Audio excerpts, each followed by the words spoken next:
দামের mini rice কুকারটা কিনে আনলাম আর সেই ঠকে গেলাম। সাধ্যের বাইরে গিয়ে জিনিসটা কিনেছিলাম আর কান্নার রোল পড়ে গেল শেষ অবধি। তো যাই হোক বন্ধুরা, সবটাই তোমাদের সাথে শেয়ার করব। তার আগে বলো বন্ধুরা, তোমরা কেমন আছো?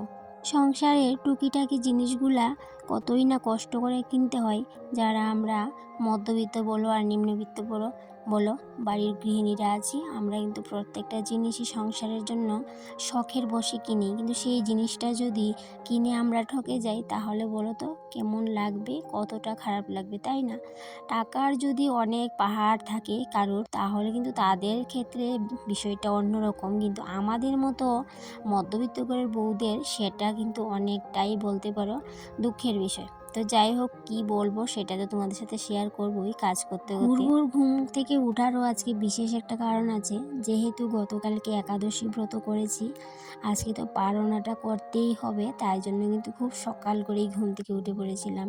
চোখে প্রচণ্ড ঘুম ছিল, তাও কিন্তু চোখটা একদম কচলেই বলতে পারো উঠে পড়েছিলাম। তারপর উঠার পর তো যখনই কাজের চুট পড়ে গেল নিজের উপর, তখন কিন্তু ঘুম কোথায় যে উড়ে গেল বুঝতেই পারিনি। তো এখন কিন্তু বেশ দিব্যি দৌড়ে সংসারের সমস্ত কটা কাজ করে নেব। কারণ যে পারণাটা সময়ের মধ্যেই কিন্তু করতে হয়। সময়ের মধ্যে যদি না করি, তাহলে তো ব্রতটাই কিন্তু নিষ্ফল হয়ে যাবে। সেই জন্যই বলতে পারো তাড়াহুড়ো করেই ঘরের সমস্ত কাজবাজ, বাইরের ঘরের সমস্ত কাজবাজ করে নিচ্ছি, বাসি কাজটাজ। এদিকে রান্নাঘরটা বুঝতেই পারছো, যে প্রত্যেক দিন যতই গুছিয়ে রাখি, সকালবেলা তো এরকম অবস্থা হয়েই থাকে। ওই যে প্রত্যেক দিন ক্লিন করতে হয়, পরিষ্কার করতে হয়। তো এইদিকে আমার মোটামুটি কাজবাজ কিছুটা এগিয়ে নিয়েছি, আর বাকি কিছুটা আছে সেটাও করে নিচ্ছি। আমি একটু গরম জল বসিয়ে নিয়েছি নিজের জন্য, কারণ এত সকাল স্নান করতে গেলে প্রচণ্ড ঠান্ডা লাগবে। আর এমনিতেও আমি বেশ কটা দিন ধরে গরম জল দিয়েই কিন্তু স্নানটা করছি। রোদ উঠলেও আমাকে গরম জলেই স্নান করতে হয়, তবে অতটাও গরম না, মোটামুটি যাতে ঠান্ডা ভাবটা না থাকে জলের মধ্যে, সেই ভাবটা কাটিয়ে আমি স্নানটা করি। যেহেতু ডাক্তার বারণ করেছে যে ঠান্ডা জলে যেন আমি স্নানটা না করি, তাহলে ব্যথাটা আবার বেড়ে যাবে, সেই জন্যই বলতে পারো ঠান্ডা জলে স্নানটা করি না। আর আজকে তো এত সকাল সকাল স্নান করব, তার জন্য জলটা বসিয়ে নিলাম ইন্ডাকশনে। জল হতে হতে এদিকে আমি ঘরের বাইরের সমস্ত কাজবাজি কমপ্লিট করে নিচ্ছিলাম বলতে আরও কিছুটা বাকি আছে, সেগুলো করেই কিন্তু স্নানে চলে যাব। এদিকে সূর্যি মামা ওঠার একটা ভাব হয়ে আছে। তবে আমার সংসারের কাজ করতে বেশ ভালোই লাগে। শরীরটা যদি ভালো থাকে, তাহলে তো কাজ করতে কোনো অসুবিধা নেই। সারাদিনই বলতে পারো আমি কাজ করতেই পারি টুকিটাকি। আর অত পরিশ্রমের কাজ না করলেও ঘর গুছানো, সংসারের সমস্ত কাজবাজ আমার করতে ভীষণই ভালো লাগে। তবে যখন শরীরটা একটু অসুস্থ হয়ে যায়, কোমর ব্যথাটা বেড়ে যায়, তখন না ইচ্ছে করে না সংসারের একটাও কাজ করি। তখন মনে হয় শুধু শুয়ে বসে কাটিয়ে দিই।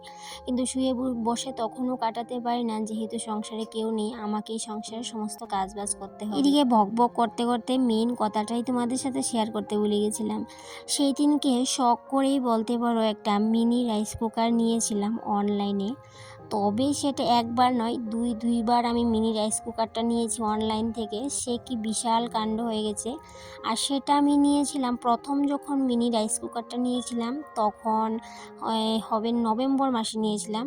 বাবা মারা যাওয়ার আগে নিয়েছিলাম। তখন আর ইউজ করা হয়নি, আমি ঘরেই রেখে দিয়েছিলাম। ভেবেছিলাম যে ঠাকুরকে যখনই আমি ইচ্ছে করবে আমার, যে ঠাকুরকে একটু সিদ্ধ অন্ন করে দেব, তখন না চট করে নিতে পারবো। সেই ভেবেই নিয়েছিলাম। যেহেতু এটা মিনি রাইস কুকার, দেখতেও ছোট, আর সেটা তো আর রান্নাঘরে ইউজ করতে পারবো না। তো মিনি মানে মিনি, একদমই ছোট। ঠাকুরের জন্য ঠিকই আছে, আর যেহেতু আমার একার সংসার, সেটার জন্য কিন্তু একদমই পারফেক্ট। তো নিয়েছিলাম ওই নভেম্বরের লাস্টের দিকে, কিন্তু সেটা আর ইউজ করা হয়নি, ঘরেই রেখে দিয়েছিলাম। সেদিনকে আমাদের বাড়ির পাশের একজন কাকিমুনি আমাদের বাড়িতে এসে আমার মিনি রাইস কুকারটা দেখে এতটাই পছন্দ করেছে, উনি এটা নিয়ে যাওয়ার জন্য পাগল হয়ে গেছে। তো যাই হোক, অবশেষে আমার বাড়িতে, মানে অবশেষে বলতে এই 2-1 দিন ধরে এত করে আসছিল আমার বাড়িতে, কিন্তু আমাকে বলতেই সাহস পাচ্ছিল না যে আমার রাইস কুকারটা উনি নিয়ে যাবেন, মানে এত পছন্দ হয়েছে। তো যাই হোক, অবশেষে উনি বললেন যে আমি তোমার রাইস কুকারটা নিতে চাই, আর তোমাকে আমি টাকা দিয়ে দেবো, তুমি আরেকটা অনলাইনে অর্ডার করে দিও। তো তিনি যেদিন মানে যখনই নিতে চাইলো তখনই কিন্তু আমি ঠাকুরের জন্য এটা মানে ভাবলাম যে এই একাদশীটার সময়, গত একাদশী যখন করেছিলাম তখন ভাবলাম যে ওই একাদশীর সময় ঠাকুরকে একটু সিদ্ধ অন্ন করে দেব। কিন্তু উনি রিকোয়েস্ট করলো, উনি যেহেতু বাইরে বেড়াতে যাবে, উনি নিয়ে যাবে, তাই জন্য আর মানা করলাম না, ওনাকে দিয়ে দিলাম। পরে সঙ্গে সঙ্গে আবার একটা অর্ডার করলাম আর সেটা এসেও গেলো। আর এই একাদশীতে ভাবলাম ঠাকুরকে একটু এই যে অন্ন, সিদ্ধ অন্ন দিয়ে মানে দেবো ঘি দিয়ে। তো সেটা অনেক দিনের ইচ্ছা, নিয়েছিলাম অনেক দিন আগে কিন্তু দেওয়া হয়নি, সেটা নিয়ে গেছে ওই কাকিমুনি। আর আমি আবার নতুন করে আরেকটা মিনি রাইস কুকার নিয়েছি, সেটাও কিন্তু সেম এরকম ছিল, হোয়াইট কালারের মধ্যে। আজকে প্রথম ইউজ করব, তো সিদ্ধ অন্ন করব, তাই জন্য কিন্তু কতটুকু চাল নেব, কতটুকু জল দেব সেটা নিয়ে না অনেকটাই মানে চিন্তিত ছিলাম বেশ কিছুক্ষণ। তারপর ভাবলাম যা হবার হবে। আর এদিকে দেখো প্লাগ পয়েন্টটা এদিকে এই সাইডে, আর অন্য সাইডে যে আগুনটা তাপটা কমানো বাড়ানোর সিস্টেমটা অন্য সাইডে দিয়েছে। তো তারপর ভাবনা করার মানে ভাবছিলাম যে কি করব, হবে কি না, সময়ের মধ্যে কতটুকু সময় লাগবে সেটা নিয়ে অনেক ভাবছিলাম। আর এই যে শখের জিনিসটা আমার না খুবই ভীষণ পছন্দের একটা জিনিস নিয়ে এসেছে, অনেক দিনের শখ মানে ছিল। আমাদের মতো মধ্যবিত্ত ঘরের গৃহিণীরা আমরা কিন্তু সাধ্যের বাইরে গিয়ে এই সংসারের জন্য টুকিটাকি কেনাকাটা করি। তো সেটাই আমি বলতে পারো একটা সাধ্যের বাইরে গিয়ে আমি রাইস কুকারটা কিনেছিলাম অনলাইনে। তো আজকে তোমাদের সাথে শেয়ার করব। আর এদিকে দেখো ভিতরটার মধ্যে আমি তো ধুতে পারবো না এটাকে, যেহেতু এটা কারেন্টের জিনিস, যেহেতু ধুতে পারবো না সেই জন্য আমি একটা ভিজা কাপড় দিয়ে ভিতরটা পরিষ্কার করে নিয়েছি। আর বাইরের যে উপরের যে প্লাস্টিকের যে ইয়েটা সিদ্ধ করার জন্য দিয়েছে এটাকে ভালো করে ধুয়ে নিয়েছি, আর ঢাকনাটাকেও ভালো করে ধুয়ে নিয়েছি। কিন্তু যেহেতু এটাকে ধুতে পারবো না তাই জন্য ওই যে ভিজা কাপড় দিয়ে ভালো করে মুছে পরিষ্কার করে নিয়েছি। তারপর আন্দাজ মতো একটু জল দিলাম, আর একদমই অল্প পরিমাণ চাল দিয়েছি। বিশ্বাস করবে না, এত কম পরিমাণে চাল দিয়েছি, মানে আমি ট্রাই করছিলাম হবে কি না।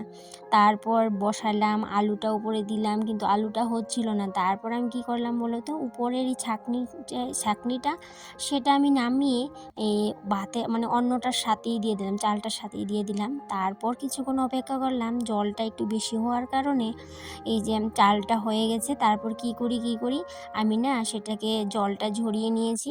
তারপর কিছুক্ষণ পর যখন ঢাকাটা খুললাম, এতটা সুন্দর হয়েছে অন্নটা কি বলবো তোমাদের, মানে অত সুন্দর হয়েছে। তারপর আমি এদিকে আলু সিদ্ধ ঘি দিয়ে ঠাকুরকে আমি দিয়ে দিলাম। আর এই যে বললাম এত দামের মিনি রাইস কুকারটা কিনে আমি ঠকে গেছি, একদমই না, আমি কিন্তু ঠকিনি। আমি প্রথমে ভেবেছিলাম আমি ঠকে গেছি, যখন আমি অন্নটা করছিলাম হচ্ছিল না তখন তো আমি ভেবেছিলাম ঠকে গেছি। তারপর কি পুজো টুজো কমপ্লিট করে এদিকে সবার জন্য প্রসাদ নিয়ে নিচ্ছি। আর সেই সাথে আমি একটা মরিচ মানে এই অন্নটার সাথে প্রথমে তো ঠাকুরকে দিইনি, পরে ভাবলাম একটা মরিচ নিয়ে মিশিয়ে নিই। আর মরিচটা এতটা ঝাল হয়েছিল, প্রচণ্ড ঝাল হওয়ার কারণে সবাই না একটু মানে বলছিল এত ঝাল, মনে হচ্ছিল কি সবাই কান্না করছিল, এতটা ঝাল হয়েছিল। আর এদিকে সবাইকে প্রসাদ দিয়ে আমিও বসে পড়লাম, আমার নিজের জন্য নিয়ে একটু প্রসাদ নিয়ে বসে পড়লাম। বিশ্বাস করবেন এতটা ভালো হয়েছে প্রসাদটা, শুধুমাত্র আলু সিদ্ধ অন্ন করে দিয়েছি ভগবানকে, পালন না করেছি। এত ভালো হয়েছে আর আমার না এতটা খুশি লাগছিল, মনে মনে খুব খুশি হয়েছে। এখন থেকে ভাবছি প্রত্যেক দিন মানে প্রত্যেক একাদশীতে যখনই ইচ্ছে করবে আমি ঠাকুরকে একটু সিদ্ধ অন্ন, আবার এটার মধ্যে ভাজিও করা যাবে, তরকারি সবজি পায়েস সমস্ত কিছু করা যাবে, তবে বেশি করা যাবে না, একটু অল্প পরিমাণই করতে হবে যেহেতু এটা ছোট। আর ভাবছি এখন থেকে তো আমার আর কোনো চিন্তা নেই, গ্যাস ট্যাস কিচ্ছুই ব্যবহার করতে হবে না, শুধুমাত্র বসাবো আর নামিয়ে নেব চট করে। তো যাই হোক, আমার ভীষণ পছন্দের একটা জিনিস নিয়ে আসলাম, অনেক দিন পর একটা পছন্দের জিনিসই বলতে পারো।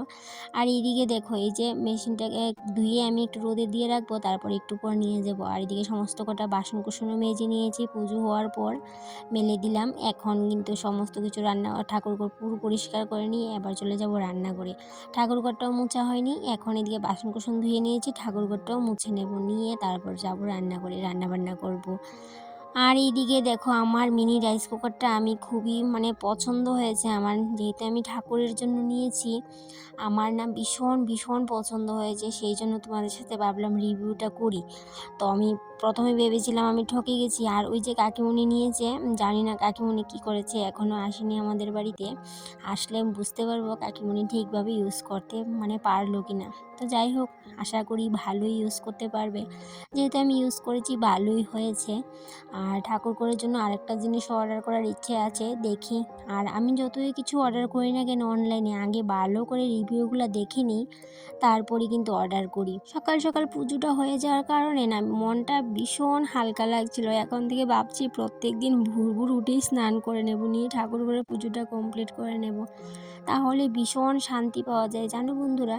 আমি যতক্ষণ না ঠাকুর ঘরে ঠাকুর পুজো দিয়েই সারাদিন সংসারের কাজ করি, আমার মনটা কিন্তু ঠাকুর ঘরেই পড়ে থাকে। কিন্তু কি করব বলো, সময়ের অভাবে আর সময় মতো ঠাকুর ঘরে এসে ঠাকুর সেবাটা দিতে পারি না। তার জন্য এখন থেকে ভাবলাম যতই কাজ থাকুক, আমি সেই সকালবেলা উঠেই স্নান করে পুজোটা দেওয়ার চেষ্টা করব। তাহলে বন্ধুরা, আজকে এখানেই বিদায় নিচ্ছি। সবাই ভালো থেকো, সুস্থ থেকো, টাটা।